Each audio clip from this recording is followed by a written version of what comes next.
I'm Emily Carter, 35, and I never thought I'd be racing through a government building to find my son, Noah. The note on my kitchen counter was brief. Sorry, dear. We just couldn't take care of him. While scrolling through my phone frantically, waiting for answers, a notification appeared. There was my father, sunglasses perched on his head, arm around my brother's kids in the Bahamas. My parents had abandoned my 7-year-old son to foster care while vacationing with my brother's family. I didn't scream. I didn't break down. I made one phone call that would end with police pounding on their hotel door.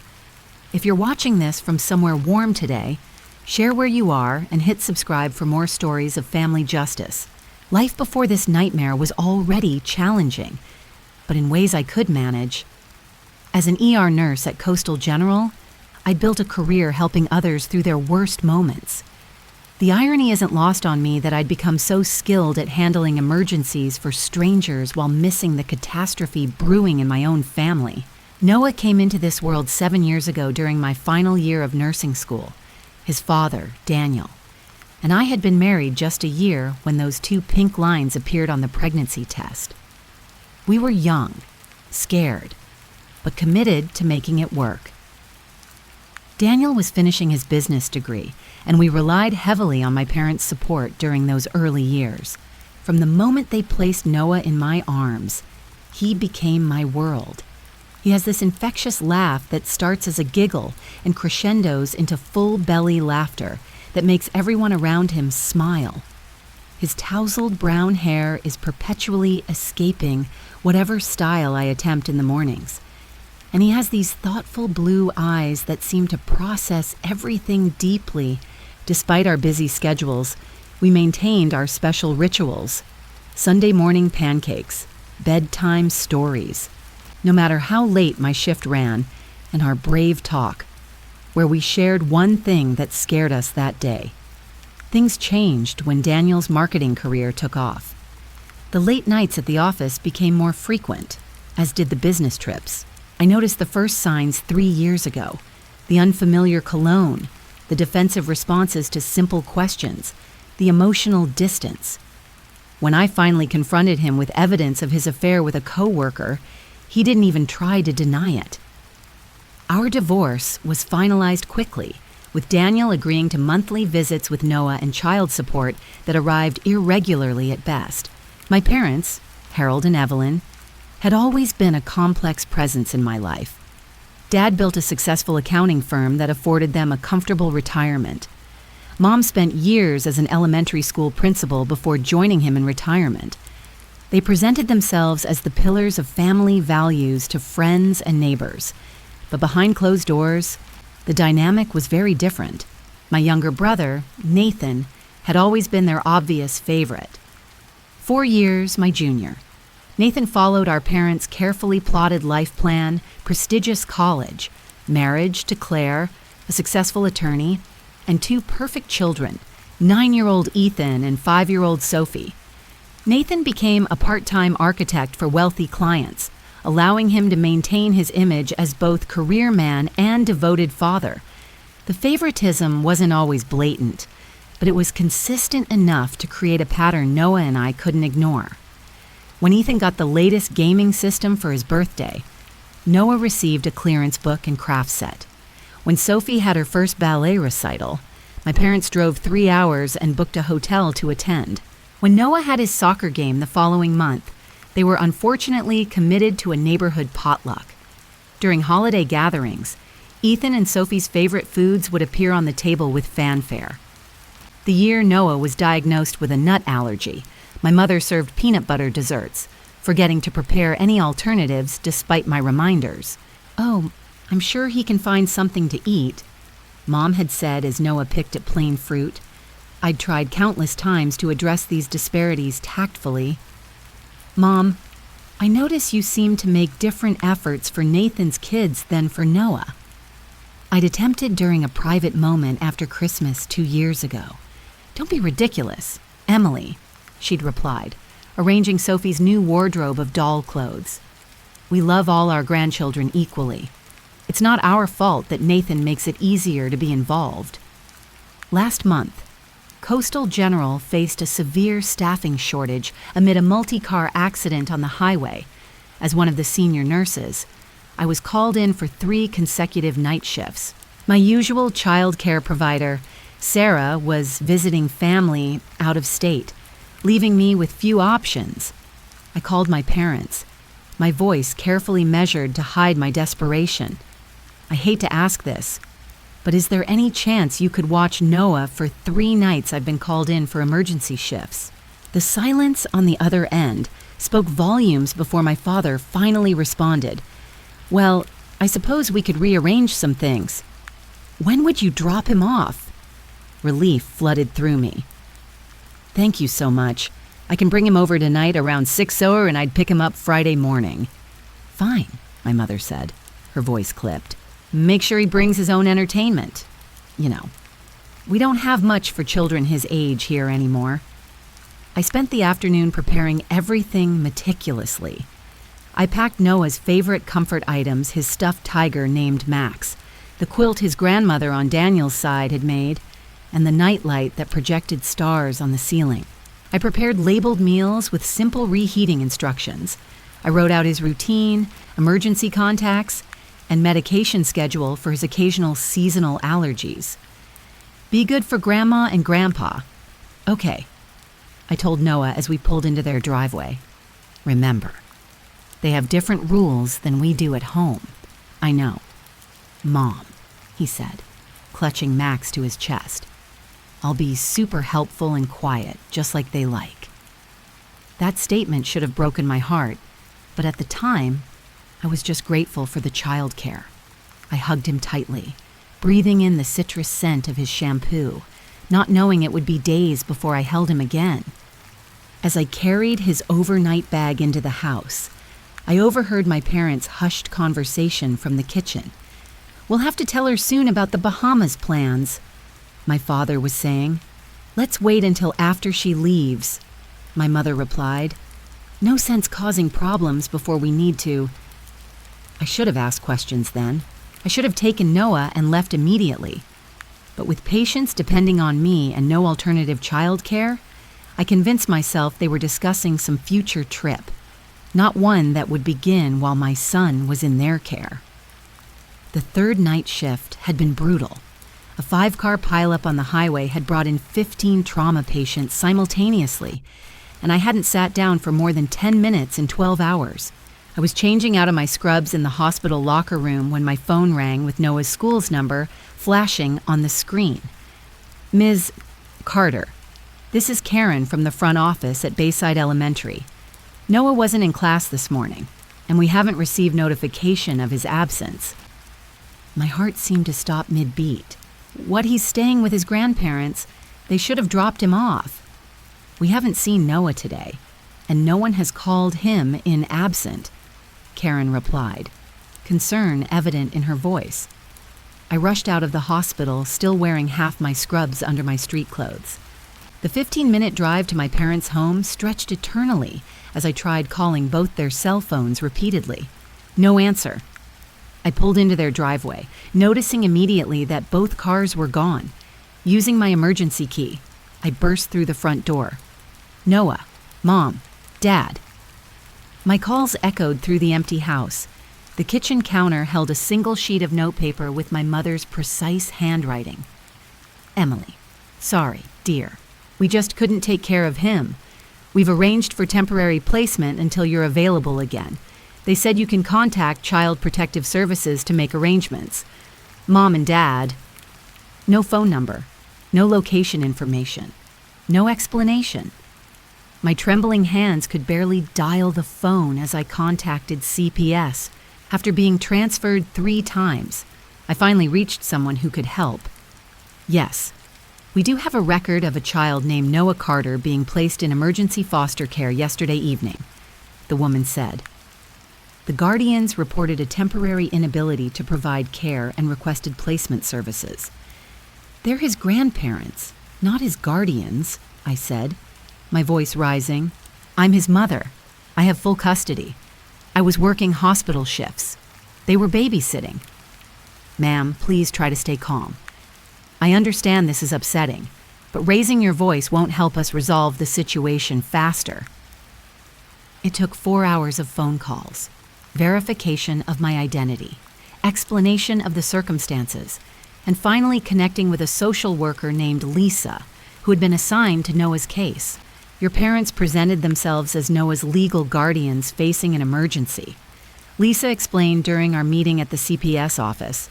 They claimed they were unable to continue caring for him due to unforeseen circumstances, and that the mother, meaning you, was unavailable indefinitely. Unavailable indefinitely. I repeated incredulously. I was working hospital shifts 3 nights. They knew exactly when I was picking him up. Lisa nodded sympathetically. We're certainly looking into why proper protocols weren't followed. The intake worker should have verified guardianship documentation and made efforts to contact you. Where is my son now? I demanded. He's with the Rivera family, one of our emergency placement homes. They're excellent caregivers. I can take you there now. The Rivera home was a modest ranch-style house with cheerful green trim. Mrs. Rivera, a kind-faced woman in her 50s, greeted us at the door. Noah's in the backyard with my husband, she said gently. He's been very quiet. Poor thing. When Noah saw me step onto the back patio, he dropped the ball he'd been half-heartedly tossing and ran to me, colliding with my legs with such force. I nearly lost balance. Mommy. His small body shook with sobs as I lifted him into my arms. I thought you weren't coming back for me. Not coming back. I looked at his tear-streaked face in confusion. Sweetheart, I would never leave you. I was just working at the hospital. Remember? Between hiccuping sobs, Noah revealed fragments of what had happened. My parents had told him I had called and said I needed to take care of something important and wouldn't be back for a while. They had packed a small bag for him, driven him to a strange office, and left him with people he didn't know. Grandma said, "Sometimes mommies need breaks." Noah whispered against my neck. She said, "You might need a long one." As Mrs. Rivera explained the circumstances of Noah's arrival, another horrifying detail emerged. Your parents never mentioned that Noah had a mother who would be returning in a few days. They presented it as if they were his primary caregivers and were facing some emergency that prevented them from continuing care. After settling Noah with a snack and some cartoon that Mrs. Rivera had kindly switched on, I stepped into the kitchen and pulled out my phone. A notification had appeared for a tagged photo on Nathan's social media account. The image showed my parents on a beach with Nathan, Claire, and their children, all wearing matching tropical shirts and leis, cocktails in the adults' hands, wide smiles all around. The caption read, "Surprise family vacation. So blessed to have grandparents who drop everything to make memories with us. Island time, family first." The timestamp showed it had been posted yesterday evening, approximately the same time they would have been dropping Noah at social services. Further scrolling revealed multiple photos my father teaching Ethan to swim, my mother building sandcastles with Sophie, sunset dinner reservations at an exclusive oceanfront restaurant. The trip had clearly been planned well in advance, not the impulsive decision their note had implied. A text from Nathan glowed on the screen. "Mom and Dad are spoiling the kids rotten in the Bahamas. Sophie got her hair braided with shells today, and Ethan's learning to fish. Aren't they the best grandparents ever?" I turned my phone face down on the counter, unable to look anymore. Mrs. Rivera placed a gentle hand on my shoulder. "Your son asked me last night if he had done something wrong," she said quietly. "He wanted to know why his grandparents love his cousins more than him." The control I had maintained throughout this nightmare began to crack. "How do I even answer that?" I whispered. "With truth appropriate to his age," Mrs. Rivera replied, "and with love that leaves no room for doubt."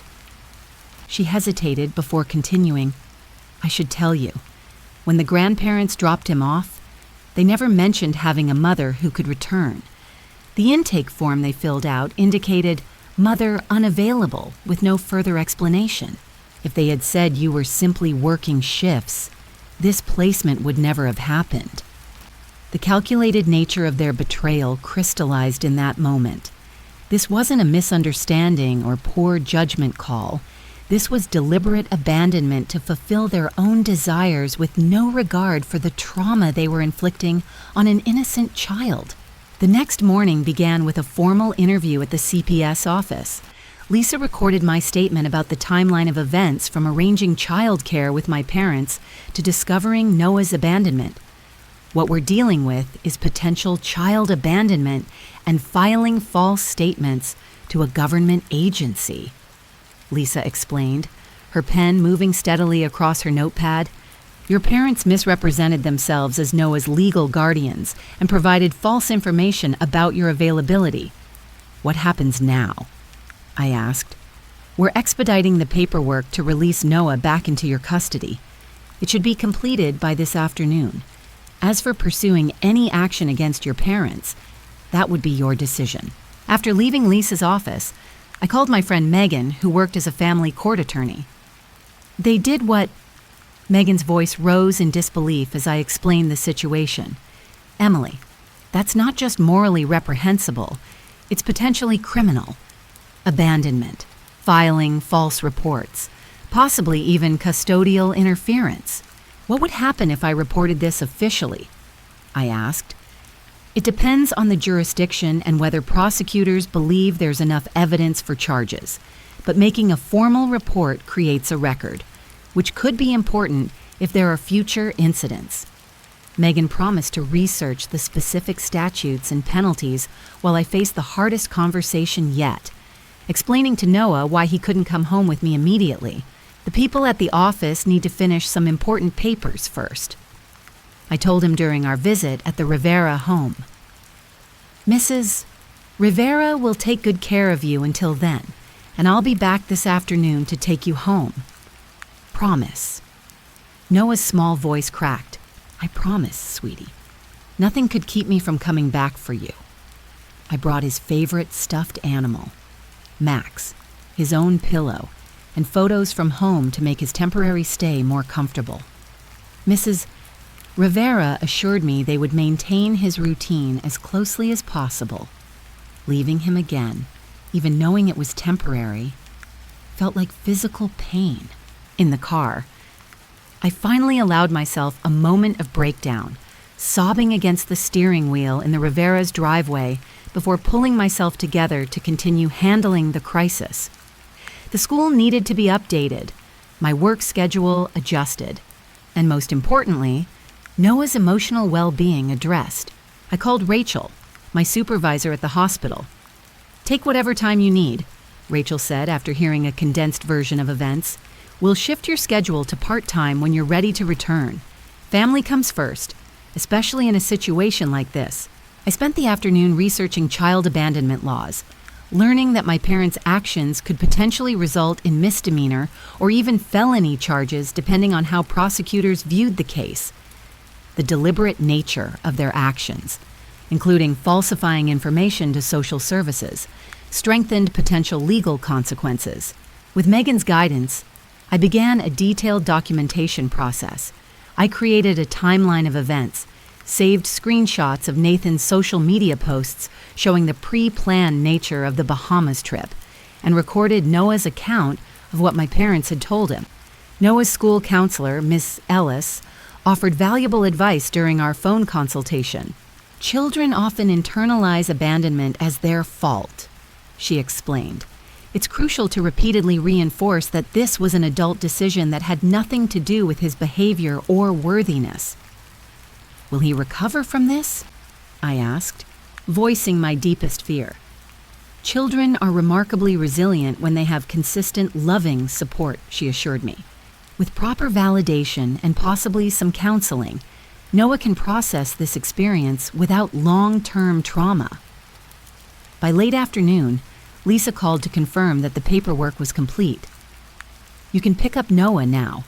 We'll need you both to come in tomorrow to finalize some documentation, but he's officially released back to your custody." The reunion was tear-filled, but healing. Miss Rivera had prepared Noah's favorite dinner as a goodbye celebration, and Mr. Rivera had fixed his backpack strap that had been broken during the hasty packing. "You have my number," Mrs. Rivera told me quietly at the door. "If either of you need anything at all, please call. We'll be keeping you both in our prayers." That night, as Noah slept in his own bed, I contacted Detective Carter at the police department, a colleague I'd met through my ER work. His specialization in family crimes made him the ideal person to consult. "Based on what you've described, there could be grounds for criminal charges," he confirmed after hearing the details. "The premeditated nature, crossing state lines, and the false statements to CPS all elevate the seriousness."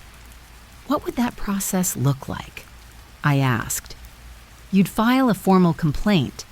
We'd investigate and gather evidence, then present findings to the district attorney who decides whether to press charges," he explained. "Given that your parents are currently in the Bahamas, there would be interstate coordination involved." Further investigation revealed that my parents had booked their Bahamian vacation 3 months earlier, according to the confirmation email Nathan had inadvertently included in a social media post showing their luxury resort accommodations. They had made a deliberate choice not to find alternative childcare for Noah, opting instead to abandon him to strangers. Nathan's complicity became clear through his social media timeline. The surprise family vacation had been discussed in posts dating back weeks with references to shopping for tropical outfits and coordinating activities. I contacted Bahamian authorities to locate my parents, providing their resort information and flight details discovered through Nathan's oversharing online. Rather than acting impulsively, I methodically built a case, focusing on protecting Noah while pursuing accountability. The quiet fury that had replaced my initial shock provided clarity and purpose that guided each careful step. The morning after bringing Noah home, my phone exploded with Nathan's name and a string of text messages. "What the hell are you doing? Police came to the hotel asking questions about Mom and Dad. You're ruining our vacation over nothing." When I didn't respond immediately, he called, his voice shrill through the speaker. "Have you completely lost your mind? They watch your kid all the time. So they needed a break and called social services instead of bothering you at work. You're always so dramatic. It was just for a week." I maintained an eerie calm. "They abandoned my child to strangers. Nathan. They lied to authorities about being his guardians. They told Noah I might not come back for him." "Oh, please," Nathan scoffed. "Noah always exaggerates. Mom and Dad would never say that." The foster mother confirmed it. The intake forms confirmed it. The social worker confirmed it. "Well, now you've got police harassing us on our family vacation. Ethan and Sophie are terrified. Is that what you wanted, to traumatize my children?" "No. Nathan, I just wanted my son not to be abandoned while his grandparents took your children to the Bahamas." The family fracture widened as news spread.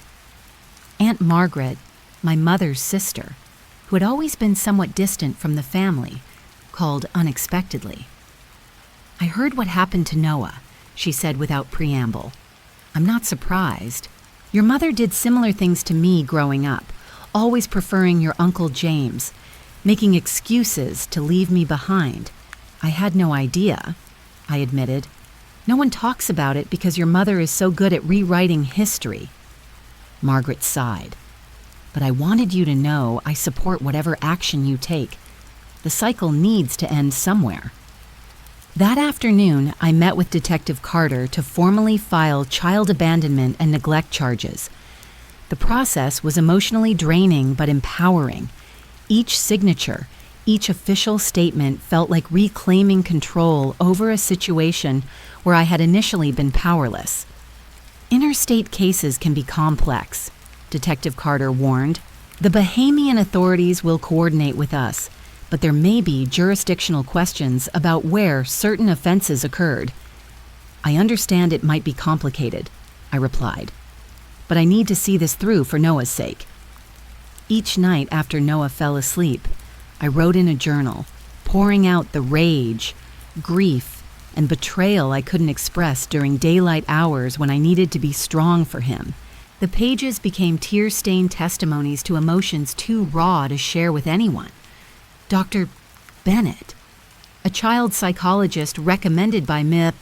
Ellis, began seeing Noah twice weekly. After their first session, she requested a private conversation. Noah shared something concerning today, Dr. Bennett said gently. He says his grandparents told him that sometimes mommies go away and don't come back, and that you might be too busy with important things to return for him. The calculated cruelty of those words stole my breath. They said that to a 7-year-old, to my son. Children rarely fabricate specific statements like that. Dr. Bennett confirmed. I believe he's reporting what was actually said to him.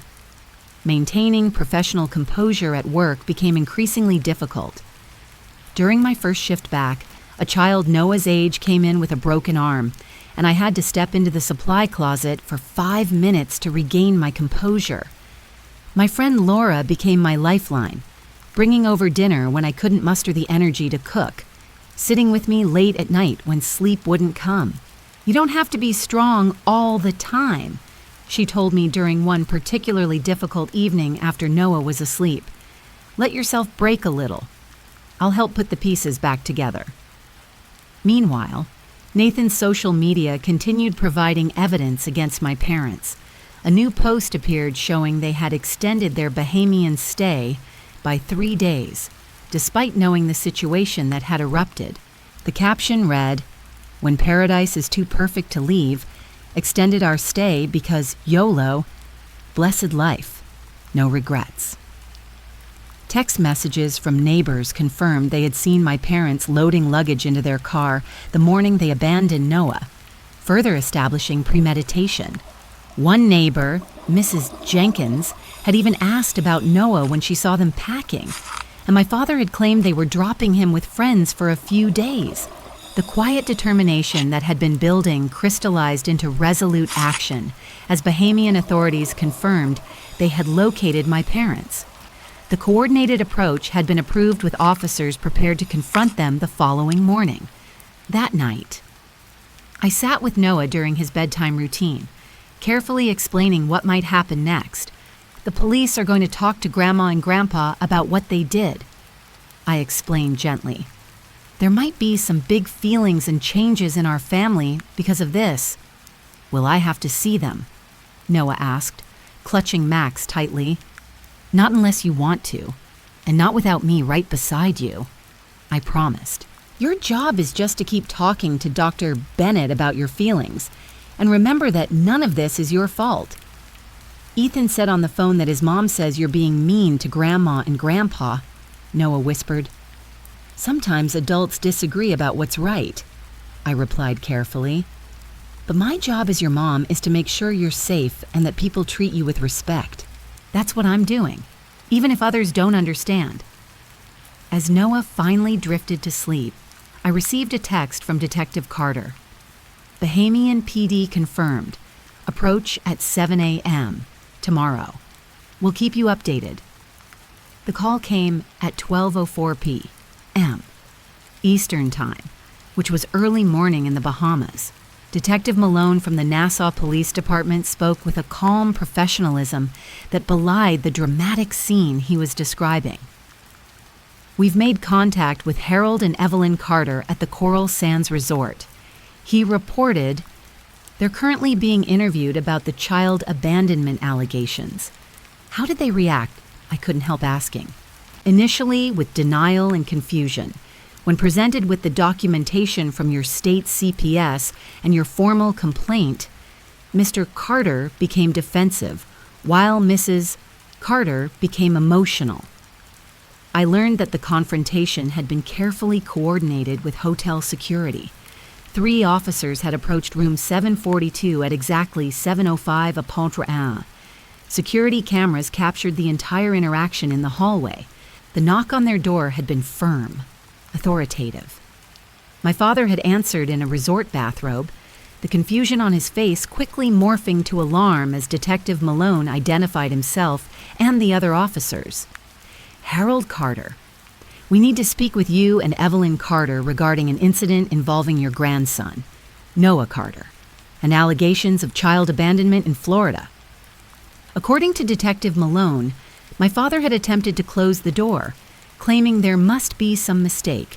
The officers prevented this, explaining they had a legal obligation to investigate the formal complaints filed. "Your daughter, Emily, has provided documentation showing that you and your wife left your grandson with Child Protective Services under false pretenses before traveling to the Bahamas." Detective Malone had stated, "We need to ask you some questions about this incident." My mother had appeared behind my father, her hair in rollers, face ashen as she registered what was happening. "This is ridiculous," she'd stammered. "We made proper arrangements for Noah. Emily is blowing everything out of proportion as usual." Nathan and his family had been staying in the connecting room, hearing the commotion. Nathan had burst through the adjoining door, his wife Claire close behind. Their children, Ethan and Sophie, had peered around their parents, confused by the early morning disturbance. "What's going on?" Nathan had demanded. When Detective Malone explained, he turned on my parents in disbelief. "You told me Emily knew about the arrangements. You said she was fine with Noah staying with a friend's family." This revelation added another layer to my parents' deception. They had apparently lied to Nathan as well, though his willingness to believe their story without verification said much about his own priorities. As the situation escalated, my father had attempted justification. "We just couldn't handle his special needs," he'd claimed. "Noah requires constant attention, and we're not equipped for that at our age. We made sure he was with qualified caregivers. He doesn't have special needs," I told Detective Malone during our initial interview. "He's a perfectly typical 7-year-old who occasionally needs his inhaler during allergy season." My mother had dissolved into tears, claiming they had meant to come back for him and had left contact information with the agency. Both claims were easily disproven by the documentation I had provided. Nathan's intervention had grown increasingly hostile. According to Detective Malone, "This is entirely Emily's fault. She dumps Noah on Mom and Dad whenever she has shifts. They deserve a break, too." The officers had calmly explained the legal implications of what my parents had done, deliberately misrepresenting themselves as Noah's guardians, providing false information to a government agency, and abandoning a minor without proper consent or arrangements. The hotel manager, Susan, had arrived during this confrontation, concerned about the disturbance. Upon learning the circumstances, she had shown remarkable compassion, offering a private conference room for the interviews to continue away from other guests. Other vacationers had witnessed the scene, some recording portions on their phones. One older couple had approached Detective Malone afterward to express outrage on Noah's behalf, the wife tearfully stating, "I can't imagine doing that to my grandchild." My parents had been escorted from their luxury Ocean View suite to the police station for formal questioning. They weren't technically under arrest, but the gravity of the situation had finally begun to penetrate their denial. "We have arrangements to transport them back to Florida for further legal proceedings," Detective Malone concluded. "They'll be flying back tomorrow morning, though not in the first-class accommodations they had originally booked." Nathan's reaction had been predictable.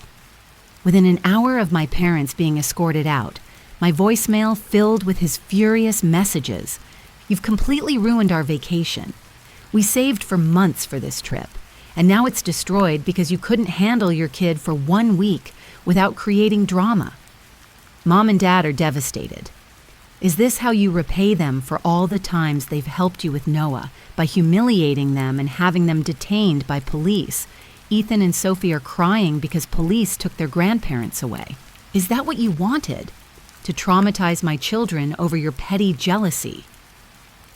What Nathan failed to comprehend was that this had never been about jealousy or vacation envy. This was about protecting a child from people who had demonstrated they viewed him as disposable.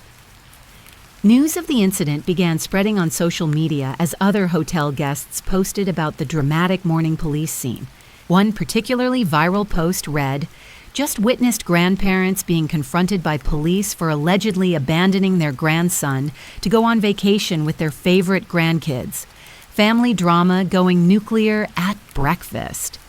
That evening, I sat with Noah to explain the developments in age-appropriate terms. "The police talked to Grandma and Grandpa today about what happened. They're coming back from the Bahamas earlier than they planned." "Are they going to jail?" Noah asked, his eyes wide. "Not right now, sweetie. They're just coming home so they can talk to more people about the choices they made." "Ethan texted me that his mom says you're making everyone sad because you're jealous they got to go to the Bahamas," Noah said, his small face troubled. "This isn't about the Bahamas, Noah. It's about making sure you are always safe and treated with respect." I explained, "Sometimes adults make wrong choices, and there need to be consequences to help them understand why those choices were hurtful."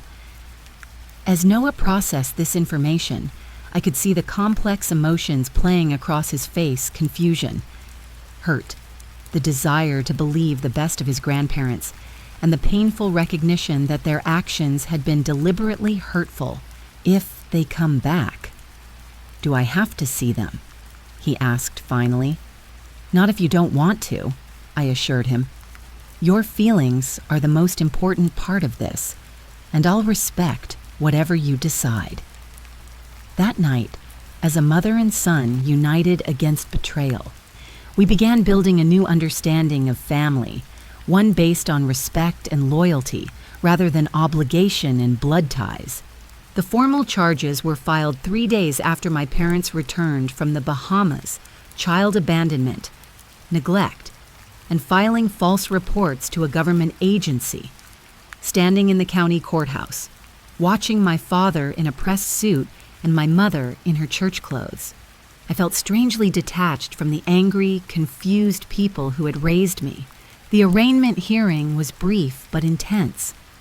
Judge Thompson, a stern woman with silver-streaked hair, listened impassively as the charges were read. My parents' attorney, an old colleague of my father's, presented their defense. "Your Honor, the Carters made a regrettable error in judgment during a stressful situation. They believed they were acting in everyone's best interest by arranging professional care for their grandson while taking a pre-planned family vacation. A regrettable error would be forgetting to water your neighbor's plants." Judge Thompson responded dryly. "Abandoning a child to state custody under false pretenses while flying to the Bahamas suggests a pattern of deliberate choices." My father attempted to minimize their actions during his statement. "We just didn't think it through completely. We were overwhelmed with childcare responsibilities and didn't want to burden our daughter during her hospital shifts." The judge's response was cutting. "Mr. Carter, the court has evidence that this trip was booked 3 months in advance. You had ample time to arrange appropriate childcare or decline to watch your grandson." Nathan was notably absent from the courtroom, though he continued his barrage of texts and social media posts portraying me as the villain who had destroyed family harmony over a simple misunderstanding. The most unexpected development came when Daniel, Noah's father, suddenly reappeared in our lives, demanding an emergency custody hearing after seeing a local news story about the case. "I can provide a stable environment without all this family drama," he claimed during a tense phone call. "Noah deserves better than being caught in the middle of your vendetta against your parents." "This isn't a vendetta, Daniel. They abandoned our son to foster care so they could go to the Bahamas. Where were you, by the way? During the 3 days he was traumatized by strangers." "Oh, right. You were 4 months behind on child support and hadn't called him in weeks." His silence acknowledged the truth of my words. "Just don't turn him against his grandparents," he finally said, backing down from the custody threat. Family is important. So is respect, I countered. So is feeling safe. Those matter more than family titles. The case attracted local media attention, with one news station dubbing it the Bahamas grandparent case. I declined all interview requests, focusing instead on Noah's healing and our path forward. His progress in therapy with Dr. Bennett was gradual but meaningful. Initially, Noah had expressed only sadness and confusion, but as weeks passed, his appropriate anger emerged. "They lied to me," he said during our third week of family therapy sessions. "They told me you might not want me anymore because I was too much work. That was mean, and it wasn't true." Dr. Bennett helped him express these feelings safely using art therapy and role play to process complex emotions that were difficult to verbalize. Judge Patricia Hayes presided over the main hearing, delivering a stern rebuke that validated everything we had experienced. The court finds the defendants' actions particularly troubling given the position of trust they held as grandparents. This was not a momentary lapse in judgment, but a series of deliberate deceptions that caused significant emotional harm to a child. Community support emerged in unexpected ways. Noah's teacher, Mizzy Larson, organized a class project where each student created a strength card highlighting something wonderful about Noah. His folder filled with colorful reminders. Noah tells the best stories. Noah shares his toys. Noah helped me with spelling when I was confused.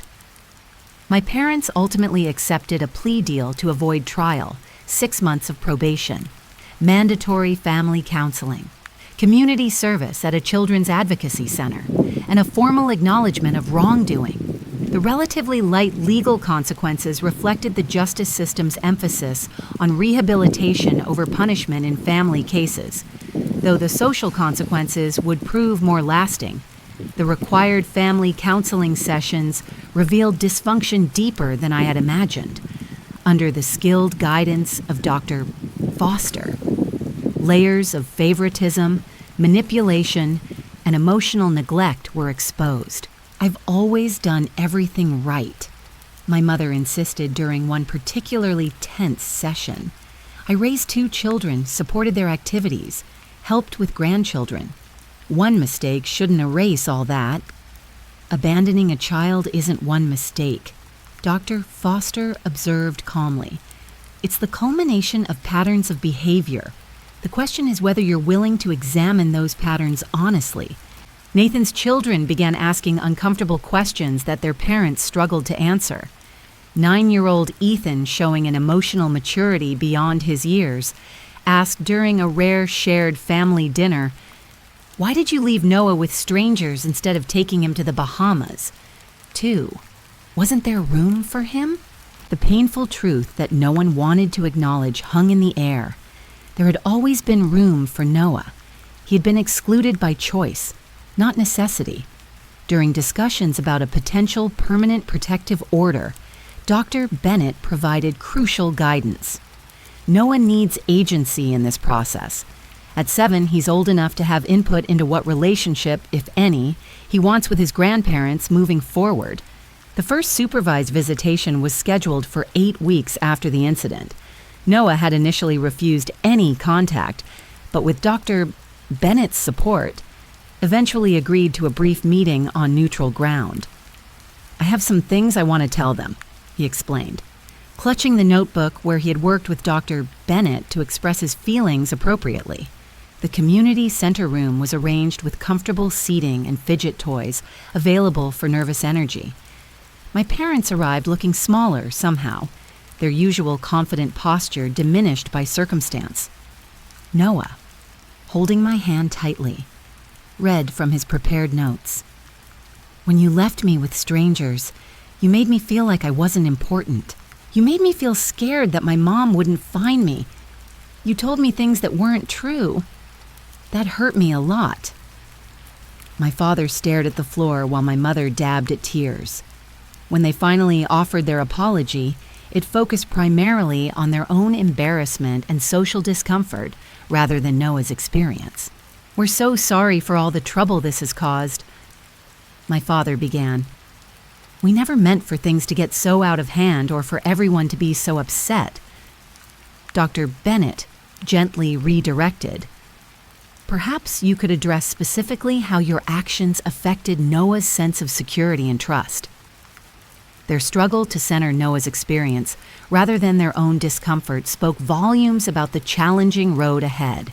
In an unexpected development, Daniel's mother, Diane, reached out to offer genuine support. Unlike my parents, she'd always treated Noah with warmth despite the divorce. "What they did was unforgivable," she stated firmly during a visit. "Family doesn't mean tolerating harm. I want you both to know I'm here, whatever you need." Her unconditional support demonstrated the difference between true family bonds and mere biological connection. At work, the crisis had paradoxically strengthened my professional standing.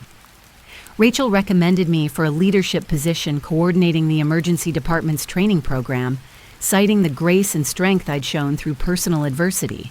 "You've demonstrated exceptional crisis management skills and ethical decision-making under extreme pressure." She noted during my performance review, "Those are exactly the qualities we need in leadership." The promotion provided not just professional advancement, but practical benefits, a more consistent schedule that allowed greater stability for Noah and financial security as we rebuilt our lives.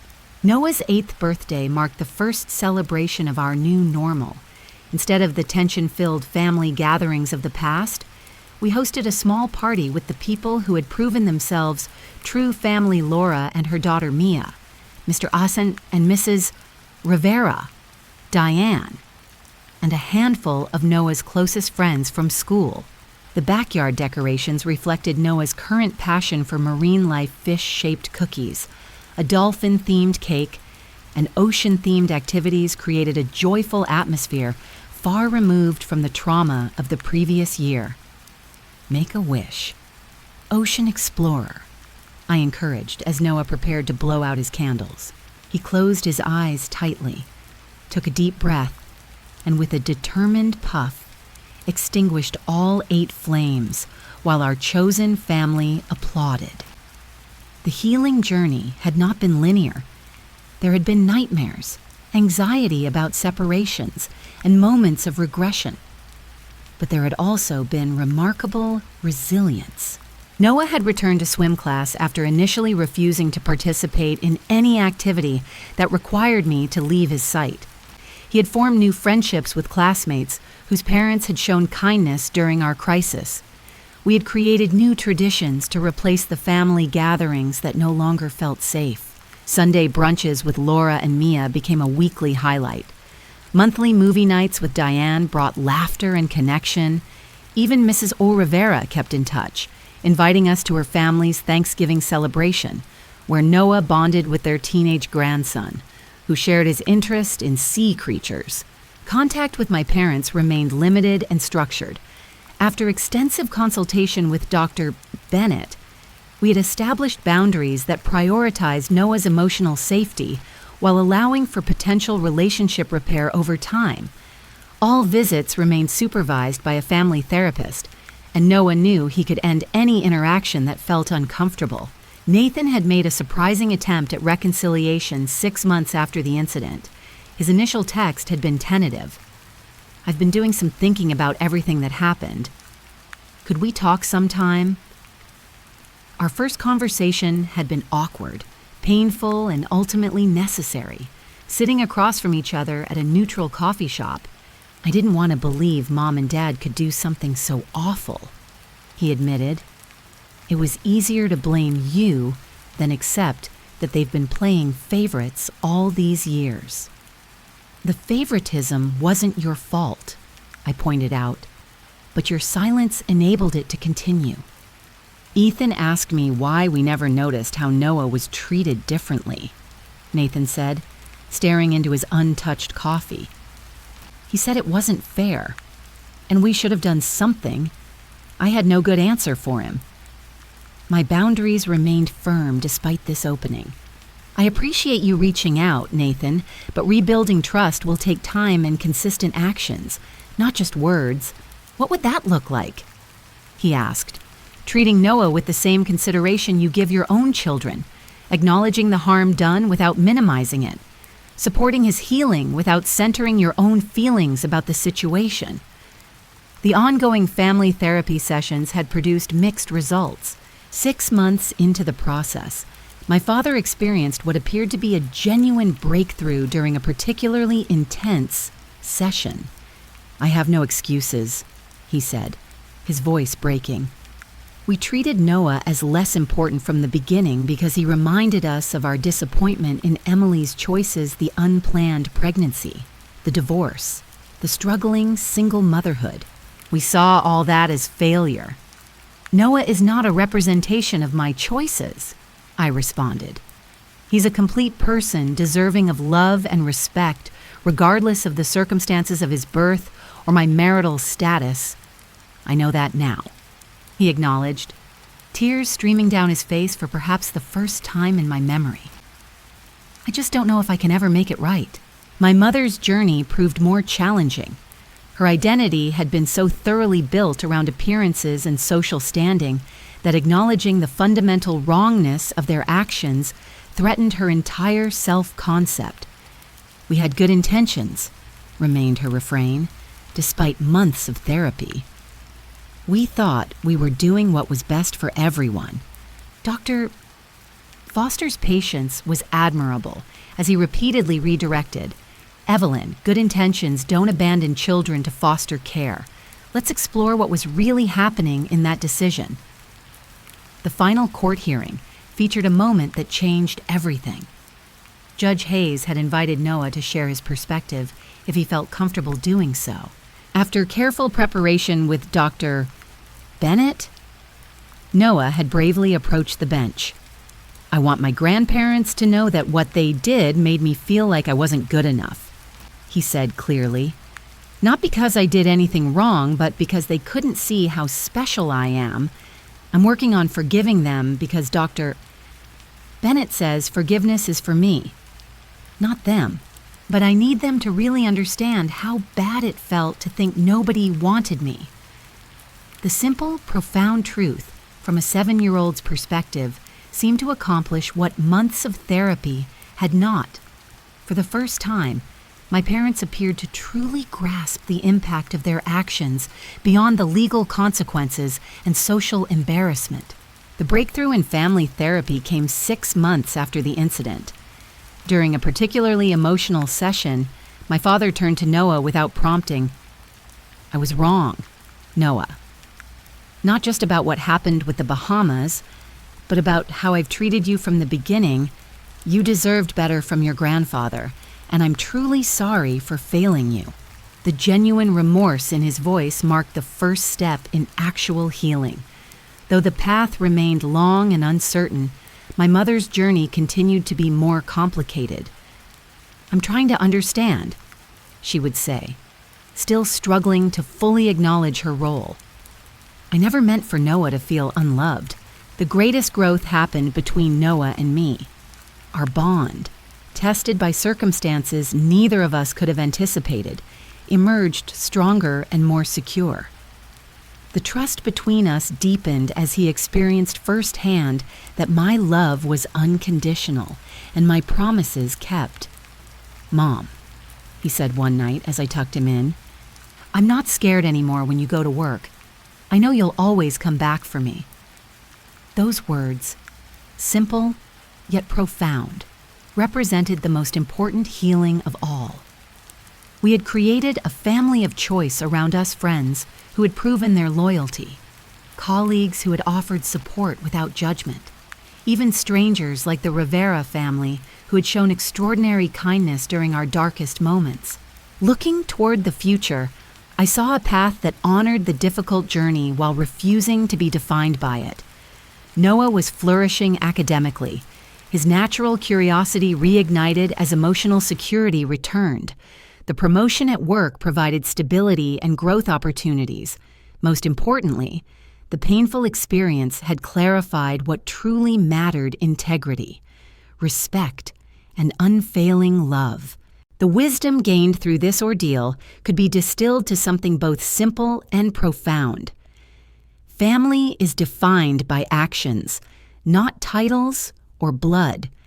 The people who stand beside you when everything falls apart are your true family, regardless of what name they carry.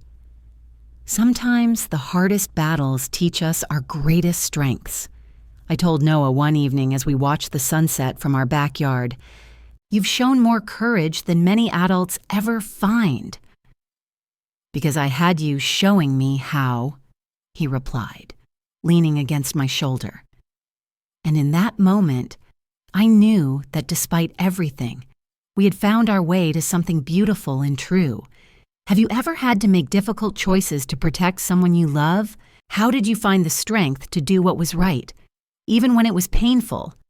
Share your story in the comments below.